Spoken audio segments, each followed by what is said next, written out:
আসসালামু আলাইকুম, সবাই ভালো আছেন? এই যে দেখুন আমি এই বাটিতে করে ক্যারামেল করে নিয়েছি আলাদাভাবে দিয়ে এই বাটিতে ভালো করে ক্যারামেলটাকে সেট করে নিয়েছি। আর 2টা ডিম ভেঙে দিব আর 1 কাপ চিনি, একটা আম দিয়ে আমি ব্লেন্ডারে সব মিক্সড করে নেব। আর 2 কাপ লিকুইড দুধ, 1 কাপ চিনি দিয়ে দিলাম।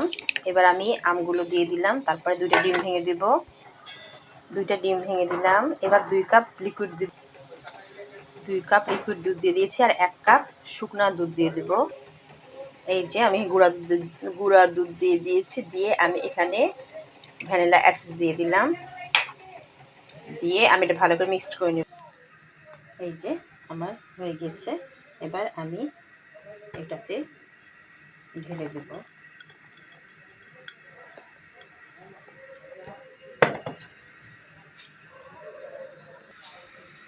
এই যে আমি এখানে পানি দিয়ে দিয়েছি, দেখে স্ট্যান্ড দিয়ে দিয়েছি, দিয়ে এখানে দিয়ে দিলাম। এবার ঢাকনা দিয়ে ঢেকে দেব, দিয়ে 40 মিনিট এটা হতে দেব।